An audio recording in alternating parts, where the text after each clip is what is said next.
안녕하세요. 오늘은 근로장려금 반기 신청 안내문을 받지 못하신 분들이 홈택스 모바일 또는 홈택스 PC로 신청하는 방법에 대해 알아보겠습니다.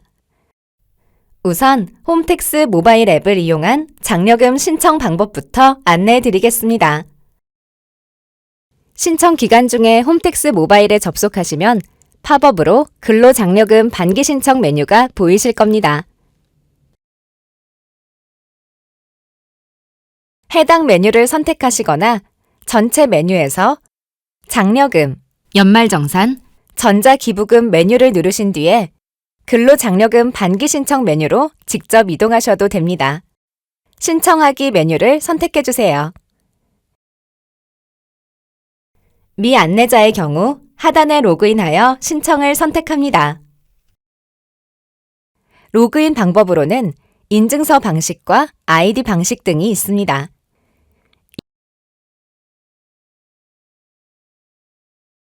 장려금 신청 시 국세청에 신고되어 있는 소득 내역을 자동으로 불러오려면 인증서 방식으로 로그인하셔야 합니다. 이제부터 신청서를 작성해 보겠습니다. 인적사항 입력 화면입니다. 본인의 연락처, 주소 등을 정확하게 입력해 주세요.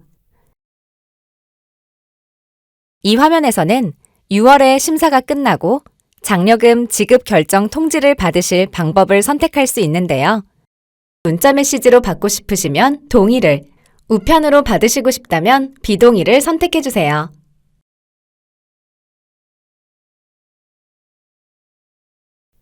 다음은 가구사항 화면입니다. 기본적인 가구사항은 채워져 있을 건데요. 만약 사실과 다른 사항이 있으면 삭제나 가구원 추가 버튼을 눌러 가구사항을 정정하시면 됩니다.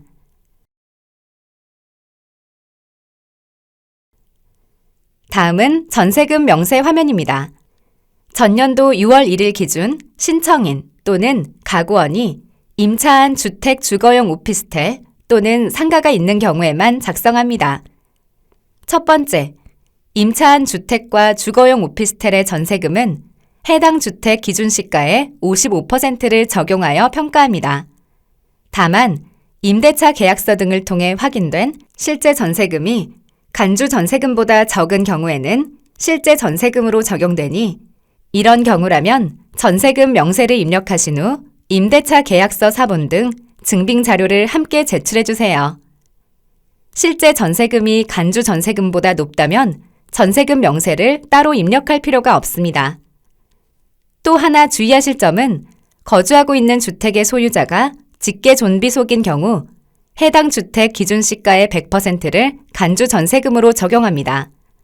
따라서 임대차 계약서를 제출하여도 그 금액은 인정되지 않는다는 점을 유의해 주세요.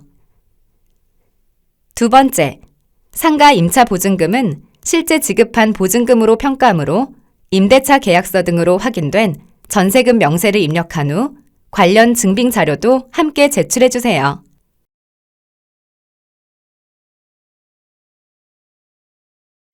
다음은 소득 명세 화면입니다. 인증서를 통해 로그인한 경우라면 국세청에 신고된 소득 자료를 불러올 수가 있습니다. 배우자의 소득 정보는 배우자가 직접 소득 정보 제공을 동의한 경우만 조회가 가능하며 배우자의 명의로 로그인하여 처음 장려금 반기 신청 메뉴에 소득 정보 제공 동의 신청을 통해 동의가 가능합니다. 만약 국세청에 신고된 소득 자료가 실제 소득과 다르다면 정정이 가능하며 이 경우 해당 소득을 입증할 수 있는 증빙 자료를 같이 제출해 주셔야 합니다. 다음은 환급금 수령 방법을 선택하는 화면인데요. 계좌로 받으실 때 주의하실 점은 반드시 신청인 본인 명의의 계좌만 가능하다는 점이고요. 계좌 이체 방법이 아닌 현금 수령을 원하시는 분은 우체국 방문 현금 수령을 선택해 주시면 됩니다. 환급금 수령 방법까지 입력하시면 신청 완료가 됩니다. 신청이 완료되면 신청 금액을 보기와 같이 확인하실 수 있습니다. 신청 금액은 신청 시 입력하신 근로소득을 기준으로 계산한 금액으로 심사 결과에 따라 실제 지급받을 금액과 다를 수 있습니다. 심사 결과는 심사 진행 상황 조회에서 확인할 수 있습니다. 다음은 PC를 이용하여 홈택스에서 근로장려금을 신청하는 방법입니다. 네이버, 다음 등 포털에서 홈택스를 검색하거나 주소창에 www.hometax.go.kr을 입력하여 국세청 홈택스에 접속하세요. 홈택스에 접속하시면 장려금, 연말정산, 전자기부금 화면으로 이동해주세요. 하단에 근로장려금 직접 입력 신청을 눌러주세요. 안내에 따라 로그인을 진행해주세요. 국세청에 신고되어 있는 소득 내역을 자동으로 불러오려면 인증서 방식으로 로그인하셔야 합니다. 이제부터 신청서를 작성해 보겠습니다. 인적사항 작성 화면입니다. 본인의 연락처, 주소 등을 정확하게 입력해 주세요. 이 화면에서는 6월에 심사가 끝나고 장려금 결정 통지를 받으실 방법을 선택할 수 있는데요. 문자 메시지로 받고 싶으시면 동의를, 우편으로 받기를 원하시면 비동의를 선택해 주세요.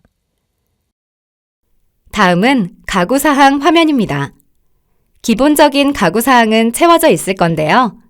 만약 사실과 다른 사항이 있으면 삭제나 가구원 추가 버튼을 눌러 가구사항을 정정하시면 됩니다. 아래 연간 소득 금액이 100만 원 이하인 만 70세 이상 직계존속 부양 여부도 체크해 주세요. 다음은 신청 자격 확인 화면입니다. 위의 유의사항들을 확인하시어 가구 유형별, 소득 요건, 재산 요건 등을 충족하신다면 선택해 주시면 됩니다. 가구원 재산 합계액이 2억 4천만 원 미만이지만 1억 7천만 원 이상이라면 해당 장려금의 50%만 지급됩니다.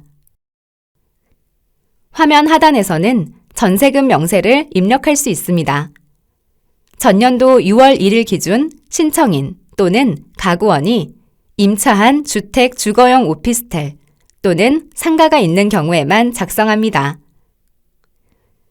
첫 번째, 임차한 주택과 주거용 오피스텔의 전세금은 해당 주택 기준 시가의 55%를 적용하여 평가합니다. 다만 임대차 계약서 등을 통해 확인된 실제 전세금이 간주 전세금보다 적은 경우에는 실제 전세금으로 적용되니 이런 경우라면 전세금 명세를 입력하신 후 임대차 계약서 사본 등 증빙 자료를 함께 제출해 주세요. 실제 전세금이 간주 전세금보다 높다면 전세금 명세를 따로 입력할 필요가 없습니다. 또 하나 주의하실 점은 거주하고 있는 주택의 소유자가 직계 존비속인 경우 해당 주택 기준 시가의 100%를 간주 전세금으로 적용합니다. 따라서 임대차 계약서를 제출하여도 그 금액은 인정되지 않는다는 점을 유의해 주세요. 두 번째, 상가 임차 보증금은 실제 지급한 보증금으로 평가하므로 임대차 계약서 등으로 확인된 전세금 명세를 입력한 후 관련 증빙 자료도 함께 제출해 주세요. 다음은 소득 명세 화면입니다. 인증서를 통해 로그인한 경우라면 국세청에 신고된 소득 자료를 불러올 수가 있습니다. 배우자의 소득 정보는 배우자가 직접 소득 정보 제공을 동의한 경우만 조회가 가능하며 배우자의 명의로 로그인하여 처음 장려금 반기 신청 메뉴에 소득 정보 제공 동의 신청을 통해 동의가 가능합니다. 만약 국세청에 신고된 소득 자료가 실제 소득과 다르다면 정정이 가능하며 이 경우 해당 소득을 입증할 수 있는 증빙 자료를 같이 제출해 주셔야 합니다. 다음은 환급금을 수령하실 계좌 정보를 입력하는 화면입니다. 계좌로 받으실 때 주의하실 점은 반드시 신청인 본인 명의의 계좌만 가능하다는 점이고요.